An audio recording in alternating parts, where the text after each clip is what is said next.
नमस्कार, स्वागत है। आज हम केमिस्ट्री के एक बहुत जरूरी टॉपिक अम्ल, क्षार और लवण को समझेंगे, खास तौर पर एसएससी और आरआरबी एग्जाम्स के लिए। तो चलिए बिना देर किए सीधे मुद्दे पर आते हैं। तो हमारा प्लान क्या रहेगा? सबसे पहले हम ये समझेंगे कि एग्जाम्स में असल में पूछा क्या जाता है, फिर कोर कॉन्सेप्ट्स को पक्का करेंगे, इंडिकेटर्स और पीएच स्केल को जानेंगे और हमारी रोजमर्रा की जिंदगी में एसिड्स के उदाहरण देखेंगे। और हाँ, इसके बाद होंगे पिछले साल के कुछ सवाल और एक मजेदार क्विज, ताकि तैयारी एकदम पक्की हो जाए। तो पहला सवाल, आखिर एग्जामिनर्स का फोकस कहाँ होता है? पिछले पेपर्स को देखें तो एक पैटर्न साफ नजर आता है। उनका ध्यान हमेशा कोर्स डेफिनेशंस, हमारी रोजमर्रा की जिंदगी से जुड़े उदाहरणों और इंडिकेटर्स पर होता है। तो मतलब साफ है, यही वो 5 एरिया हैं जो एग्जाम का डीएनए बनाते हैं। बेसिक परिभाषाएं, रोजमर्रा की जिंदगी में एसिड का इस्तेमाल, न्यूट्रलाइजेशन रिएक्शन, नेचुरल इंडिकेटर्स और हाँ, पीएच स्केल। इन्हीं पर हमें सबसे ज्यादा ध्यान देना है। तो चलिए, अब जब हमें पता है कि पढ़ना क्या है, तो सीधे चलते हैं उन बेसिक कॉन्सेप्ट्स की तरफ जिन्हें हम बिल्कुल भी नहीं छोड़ सकते। ये हमारी तैयारी की नींव है। अच्छा, तो एसिड्स और बेस में फर्क क्या है? देखिए, ये दोनों एकदम एक दूसरे के उल्टे हैं। एसिड स्वाद में खट्टे होते हैं और पानी में H+ आयन छोड़ते हैं। वहीं बेस स्वाद में कड़वे होते हैं और OH- आयन छोड़ते हैं। और यही फर्क लिटमस टेस्ट में भी दिखाई देता है। और हाँ, लिटमस टेस्ट में अक्सर कंफ्यूजन होता है ना? तो इसके लिए एक छोटी सी ट्रिक याद रखिए। अनिल यानी अम्ल नीले लिटमस को लाल कर देता है। बस इतना याद रख लिया तो बेस का अपने आप पता चल जाएगा कि वो इसका उल्टा करेगा, यानी लाल को नीला। चलिए, अब बात करते हैं उन तरीकों की जिनसे हम एसिड्स और बेसिस की पहचान करते हैं और उनकी ताकत यानी उनकी स्ट्रेंथ को मापते हैं। इंडिकेटर्स आप इन्हें केमिकल जासूस समझ सकते हैं। जैसे ही ये एसिड या बेस के संपर्क में आते हैं, अपना रंग बदल लेते हैं। लिटमस, हल्दी और फेनोल्फिथेलिन सबसे आम है। इस टेबल पर एक नजर डालिए। कौन किस में कैसा रंग बदलता है, ये अक्सर पूछा जाता है। तो फिर स्ट्रेंथ कैसे मापते हैं? इसके लिए है पीएच स्केल। इसे एक तरह का पावर मीटर समझिए। 7 का मतलब है न्यूट्रल। 7 से जितना नीचे जाएंगे एसिड उतना ही स्ट्रांग होगा, और 7 से जितना ऊपर जाएंगे बेस उतना ही स्ट्रांग होगा। सिंपल।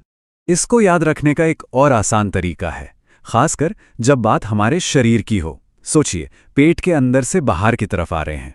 पेट में सबसे ज्यादा एसिडिटी होती है, पीएच लगभग 1.2। फिर मुंह में लार, जो थोड़ी एसिडिक है, पीएच 6.4 के आसपास। और आखिर में खून, जो हल्का सा बेसिक होता है, पीएच 7.4। अंदर से बाहर एसिडिटी कम होती जाती है। एग्जामिनर्स का एक और फेवरेट टॉपिक है हमारी रोजमर्रा की खाने पीने की चीजों में कौन से एसिड पाए जाते हैं। तो चलिए जल्दी से कुछ सबसे जरूरी एसिड्स देख लेते हैं। ये टेबल बहुत ही ज्यादा जरूरी है। मैच द फॉलोइंग वाले सवाल यहीं से बनते हैं। सिरके में एसिटिक एसिड, संतरे में साइट्रिक एसिड, इमली में टार्ट्रिक एसिड और हाँ, चींटी के डंक में मेथानोइक एसिड। ये सब याद होने चाहिए। चलिए, अब आते हैं सबसे जरूरी हिस्से पर। अब तक जो भी पढ़ा है उससे पिछले सालों के असली सवालों पर आजमाकर देखते हैं। तैयार हैं? तो पहला सवाल आरआरबी एनटीपीसी का है। वो प्रक्रिया क्या कहलाती है जिसमें एसिड्स और बेस रिएक्ट करके नमक और पानी बनाते हैं? ऑप्शंस हैं डिस्टिलेशन, इलेक्ट्रोलिसिस, न्यूट्रलाइजेशन या हाइड्रोलिसिस। ये तो बहुत ही बेसिक कॉन्सेप्ट है। और सही जवाब है सी, न्यूट्रलाइजेशन।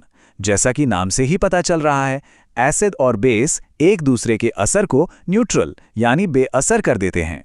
पेट में एसिडिटी होने पर जो हम एंटासिड लेते हैं, वो इसी सिद्धांत पर काम करता है। अगला सवाल एसएससी सीजीएल से। पाचन के दौरान हमारे पेट में जो गैस्ट्रिक जूस निकलता है, उसका पीएच कितना होता है?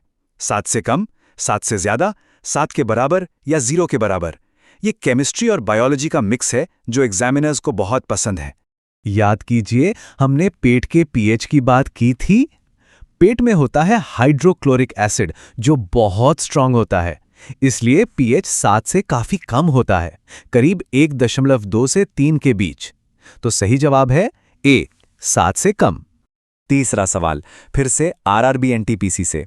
इन सब में से सबसे ज्यादा एसिडिक सॉल्यूशन कौन सा है, जिसका पीएच 0 हो, 6 हो, 1 हो या 7 हो? यह सवाल सीधे सीधे पीएच स्केल की समझ को परख रहा है।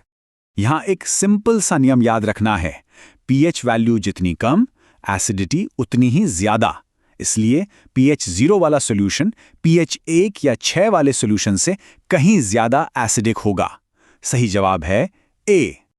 चलिए अब एक फाइनल पावर क्विज से अपनी तैयारी को परखते हैं। तैयार हो जाइए, मैं सारे जवाब आखिरी स्लाइड में बताऊंगा। पहला सवाल, किस एसिड को आमतौर पर एथेनोइक एसिड भी कहा जाता है?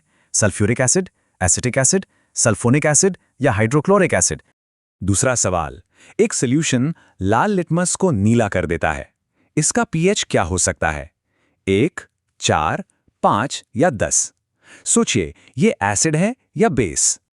और आखिरी सवाल, हमारे दांतों के एनामल में जो कैल्शियम फॉस्फेट होता है उसका नेचर कैसा होता है? बेसिक, एसिडिक, न्यूट्रल या एम्फोटेरिक? चलिए अब जवाब देखते हैं। पहले का जवाब है बी, एसिटिक एसिड। दूसरा, लाल से नीला मतलब बेस, तो पीएच 7 से ज्यादा होगा, यानी डी 10। और तीसरा, दांतों का एनेमल बेसिक होता है, इसलिए एसिडिक चीजें उसे नुकसान पहुंचाती हैं। तो कैसा रहा स्कोर? इन कोर कॉन्सेप्ट्स को समझकर एग्जाम की तैयारी में एक बहुत बड़ा कदम आगे बढ़ाया गया है। अब अगली बार जब कोई सिरका, नींबू या टमाटर देखेगा तो शायद उसके पीछे की केमिस्ट्री भी सोचेगा। इस जानकारी को अप्लाई करते रहिए, मेहनत जरूर रंग लाएगी।